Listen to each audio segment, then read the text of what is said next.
Hi, Chris here.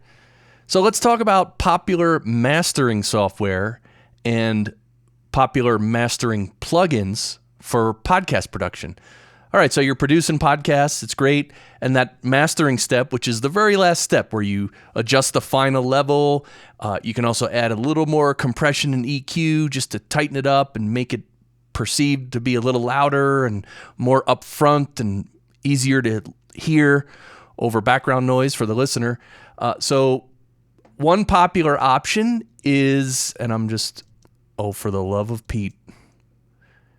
All right, so I'm showing you Reaper here, and now within Reaper, let me just move this thing over here. What you can do in your DAW, this is Reaper, but whatever DAW you're using, on the master bus, you can just add something, and this is actually Ozone 9 that I'm showing you here. This is Ozone 9. It's a nice little mastering suite from iZotope.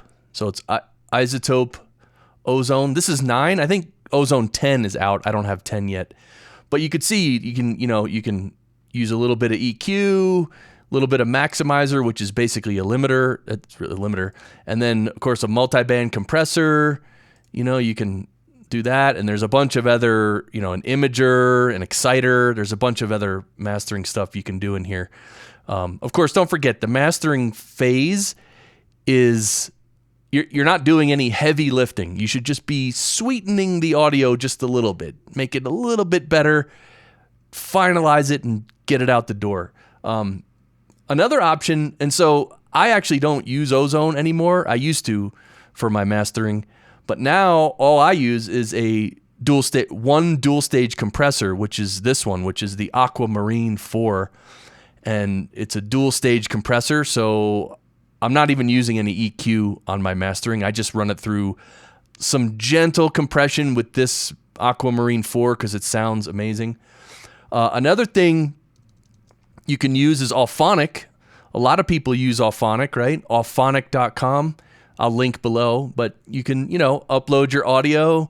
You can add, you can have an intro and an outro added. You can add basic metadata, extended metadata. You can do chapter markers.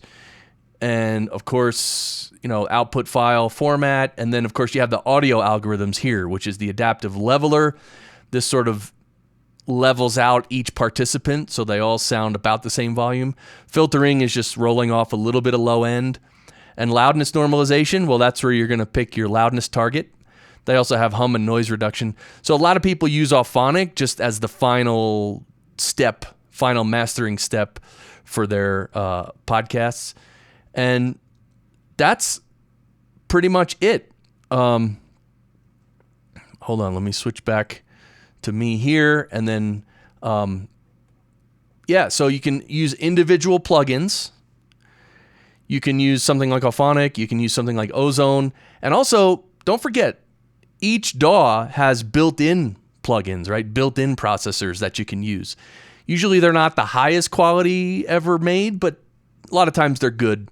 So you can use just whatever plugins are in your DAW. You can just put it on the master bus and use it gently, and that can be, your mastering. So, well, that's it. Let me know if you use anything else in your mastering chain. I wonder how you're mastering your podcast episodes. Don't forget my podcast engineering show, and of course the daily goodie emails you can sign up for, and of course podcastengineeringschool.com. That's where the main course is, where I teach people how to become a professional podcast engineer and producer and work from home and earn a great living. Be a specialist, an in-demand specialist working from home, making really good money. You can do it. I do it. It's great. So that's it for today. If you want to give a thumbs up and if you want to subscribe, please do. And I'll see you in the next one. Bye.